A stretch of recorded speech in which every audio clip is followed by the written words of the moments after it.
saja yang harus dikumpulkan terlebih dahulu? Jika Bapak Ibu harus membuat tabel pembagian kerja, data apa saja yang harus dikumpulkan terlebih dahulu? Kalau ini sebenarnya yang harus dikumpulkan terlebih dahulu adalah data pegawai dengan kompetensinya masing-masing. Jadi misalnya kompetensi dan pendidikan dan kompetensinya. Jadi misalnya kita kan punya daftar tuh ya, daftar seluruh pegawai yang ada. Di situ biasanya sudah jelas pendidikannya apa, misalnya kayak akademi S2 gitu ya. Kemudian kompetensinya apa, udah pernah ikut pelatihan apa. Itu yang dibutuhkan terlebih dahulu. Kemudian yang kedua yang dibutuhkan itu adalah jenis pekerjaan yang ada di sini. Jadi kayak misalnya di sekretariat tadi yang pada dibilang, misalnya apa, mengetik gitu. Mengetik itu kerjaannya siapa sih sebenarnya? Nah, dikumpulkan dulu jenis-jenis pekerjaannya. Apa kompetisinya apa? Saya Dibutuhkannya apa? pernah sertifikat apa misalnya pengetik misalkan. Ya. Pendidikan saya SMA misalkan gitu. Dari itu dibutuhkan nanti teh. Pendidikan dan kompetensinya, keterampilan apa yang dimiliki gitu. Dan bisa apa, bisa apa misalnya butuh tenaga pengetik, mengetik apa komputer gitu ya, apa yang dibutuhkan, saya butuhkan bisa mengetik misalkan gitulah, bisa menggunakan Excel, Word misalnya, itu maksudnya gitu, kayak lamaran kerja gitulah, soft skill. Jadi nanti itu kan bisa digabungkan, yang di sini daftar nama pegawai dengan kompetensinya, di sini jenis pekerjaannya apa, sehingga nanti di-matchingkan, kan akan kelihatan ya, oh ternyata dari 50 pegawai yang ada di sini kemampuannya ini. Dari pekerjaan yang adanya berapa, pekerjaan apa saja, yang bisa ngerti siapa nanti kan, jadi kayak dihubung-hubungkan gitu. Mungkin lebih besar dibagi ke kemampuan dulu gitu. Kan kalau kita basisnya memang sebenarnya kalau di sini tuh ABK tuh analisis beban kerja ya. Iya, dari jenis pekerjaannya dulu. Di sini urusan apa? Kemudian pekerjaannya apa saja, dipetakan dulu itu, baru nanti dihubungkan orangnya mencukupi atau tidak dengan kompetensi yang ada. Nah, nanti di situ yang menjadi dasar kita mengusulkan pegawai baru. Jadi kalau di pemerintahan itu, di dinas juga, kalau kita ingin mengusulkan, misalnya ada dibuka lowongan baru ya, CPNS baru atau P3K baru gitu, itu akan melihat kebutuhannya apa sih. Jadi nggak bisa asal buka lowongan CPNS, enggak, karena sekarang memang kalau di sistem kepegawaian dia udah langsung harus menunjuk butuhnya apa, kompetensinya sesuai dengan itu. Jadi kayak misalnya adik-adik nanti kalau lulus sebagai apa gitu ya, nanti kalau CPNS itu atau P3K nanti muncul kebutuhannya sarjana apa, kemudian kompetensinya apa. Jadi melamar juga nanti sudah sesuai dengan kebutuhan di sini. Misalkan butuh tenaga verifikator, tenaga bendahara misalkan ya, bendahara. Pendidikannya apa? S1 akuntansi apa gitu ya, itu maksudnya nanti akan merujuk kepada kebutuhan pegawai apa, misalkan tenaga bendahara misalkan pendidikannya apa dibutuhkan. Itu nantinya terjadi lagi pula ya. Terus gini, kita misalkan kita butuh pegawai 10 orang, kita ajukan ke BKSDM, ternyata BKSDM kan yang seberang umum itu ya. Nah, BKSDM mereka semua sekota misalkan dia berapa kebutuhannya, diajukan ke BKN yang tinggi lagi.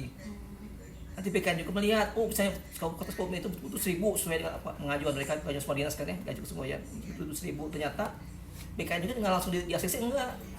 Kenapa harus ACC? Biar anggaran dulu, ada kan untuk menggajinya, ada nggak? Ada kan untuk gajinya, ada bagaimana pendapatan negara itu cukup untuk menggaji itu gitu. Seperti itu sebenarnya. Nanti dari 1.000 mungkin setengahnya yang di ACC, setengahnya nanti kembali ke daerah, ya itu lagi ke daerah. Mana yang mana kira-kira 1.000 itu jadi setengahnya itu, mana yang kira-kira apa dibutuhkan pisan gitu. Itu jadi walaupun jangan jadi lihat keuangan negara juga. Kalau kita kan dari pusat gajinya ya. Nah, misalnya kemampuan negara itu berapa yang diterima informasinya itu, berapa gajinya, berapa gajinya, dilihat itu. Kalau negara tidak mau, misalnya gini 1.000, ternyata negara tidak mampu, mungkin bertahap nantinya. Saya tahun sekarang 2,5, bulan 2 sampai 1.000 misalkan, itu mekanismenya. Ya. Biar Lagi nih. Bisa dicerna nggak? Iya, ya? bisa.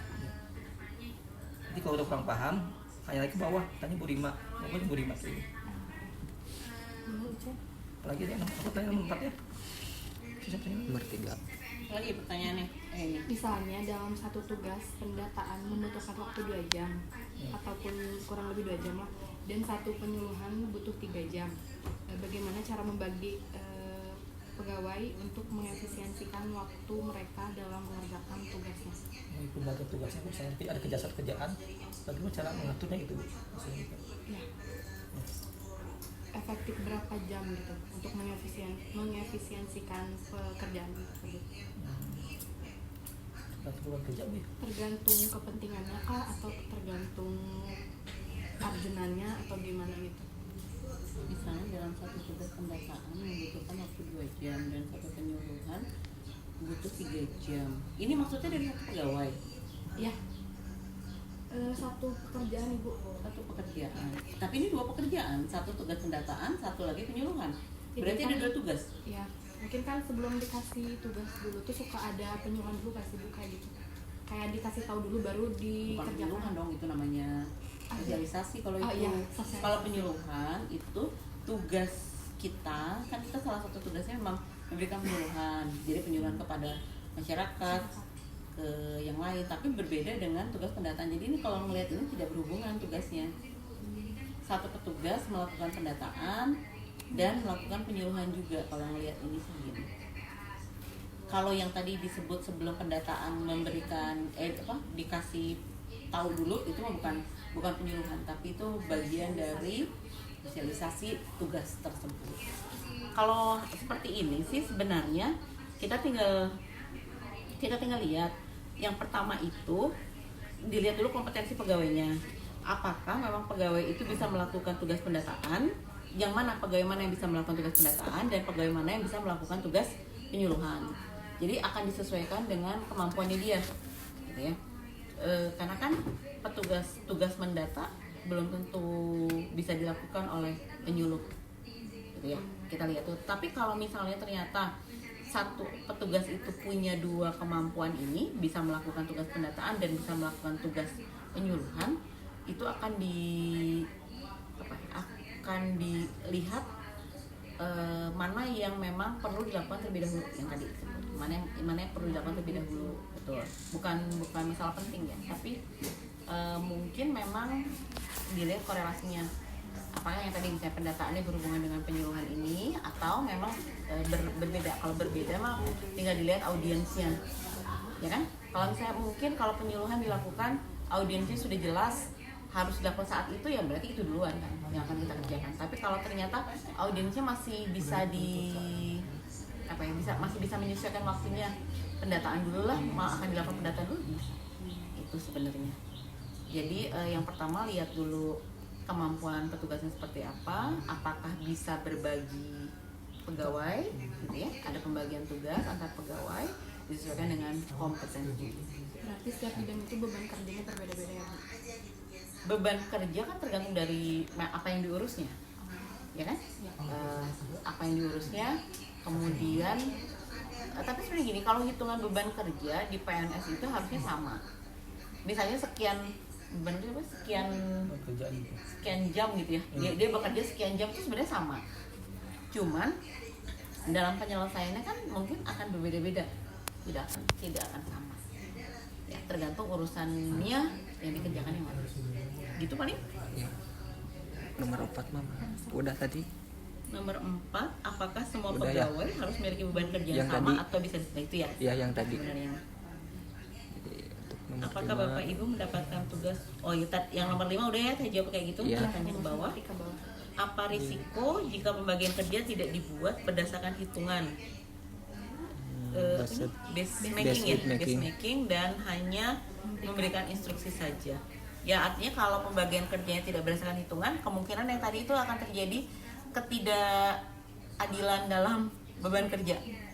Akan ada pegawai yang bekerja lebih ekstra. Dan ada pegawai yang tidak mengerjakan apa-apa. mungkin ada pertanyaan tambahannya Bu. Kan kalau di kabupaten mah beda ya, kayak daduk, terus yang KB-nya, terus sama yang pemberdayaan perempuannya. Kalau di kota ini disatuin, kenapa itu Bu? Karena memang lingkup pekerjaannya masih bisa dihitung atau masih bisa dibuat dalam satu dinas. Mungkin bisa dilihat gini, kalau kabupaten dengan luas luas wilayah yang besar, di sini 7 kecamatan. Iya. Di kabupaten berapa? Oh, itu jam 47 ya. Nah, kan kelihatan ya dari situ. Sehingga urusannya pun dibedakan. Di sini sebenarnya sama, urusannya 2. Yang makanya tadi saya bilang harus lihat dulu di perwal tadi, karena urusannya memang 2. Di kabupaten menjadi 2 karena memang satu urusan dipegang oleh satu dinas, tapi di sini 2 urusan pemerintah daerah dipegang oleh satu dinas. Yang pertama itu urusan pemberdayaan perempuan, perlindungan anak, dan satu lagi urusan pengendalian penduduk keluarga berencana. Ya jelas ya, ada 2 urusan. Nah, ya karena itu tadi, karena memang dari wilayah kerja, dari sasaran yang akan dilayani, jumlahnya memang masih bisa dikejar oleh satu dinas, makanya cukup dengan satu dinas. Pembentukan itu disesuaikan dengan kebutuhannya. Sekarang kita kan nggak ada laut ya, nggak ada nama desa kelautan ya. Artinya kita nggak ada laut begitu nih. Itu sedikit jadi kebutuhan. Artinya butuh nggak? Datu lihat lingkupnya.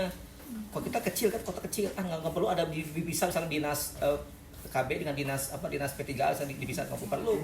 Karena itu udah dari kecil memang cukup digabung aja satu dinas. Kalau kabupaten kan bisa kayak apa, dinas KB ya, dinas P3 dipisahkan. Karena luas kerjaan luas gitu, data yang diambil banyak gitu. Itu yang bedakan itu. Ya. Nah, jadi kan semua dinas itu sama. Tergantung kebutuhan, tergantung di wilayah juga, wilayah kerjanya gitu. Kebutuhan Wilayah kerja ya. Nanti kalau misalnya ngelihat beban kerja, kalau di kabupaten dijadikan satu, itu bisa-bisa beban kerjanya nanti beban kerja kepala dinasnya bisa besar sekali, karena dia satu ngurus 2 urusan, yang kedua misalnya wilayah kerjanya lebih besar, perbandingannya ke situ sih. Skalanya mungkin lebih. Betul.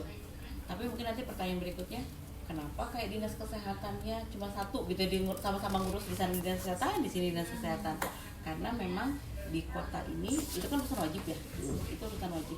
Dan seperti di kota sebenarnya jumlah penduduk siangnya lah gitu ya, yang menggunakan akses pelayanan kesehatannya memang hampir sama dibandingkan dengan hitung-hitungan itu.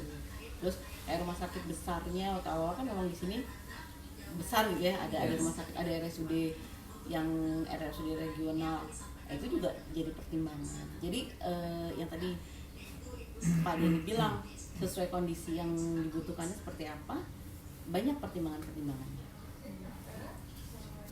Ada lagi? Apa sekarang ini nih, sekarang segini saya dapat telepon yang ada tambahan lagi, boleh lagi datang ya. Dan saya ketemu bisa ya, saya nanti aku masih kurang nih, bosan lagi nanti ya. Ini tugas kuliah atau ini tugas kuliah? Iya, kita tugas kuliah. Mata kuliah apa nih? Manajemen sumber daya manusia. SDM. Iya, SDM. Masih publik ini ya? Iya, organisasi publik. Ada S2 nya sendiri di UB ini. Iya, ada fast track-nya sampai 2. Kalau kita ngomong S1 aja. Ada S2 nya ada ya? S2 ini S1 ya? S2-nya nah SDM. Sama MAP lah. Universitas Publis kan? Udah sih. Iya, dibuka sama satu sih. Banyak, Bu. Saya juga sekarang masih di ini di desain dulu, bukan saya belum punya kreditnya. Bapak kenapa nggak fokus itu? Sekarang fokus dulu nih saya. Nggak fokus di jadi dosen gitu. Kan nggak ada promosi, apa namanya? Aslinya Pak dulu teh, sekarang apa?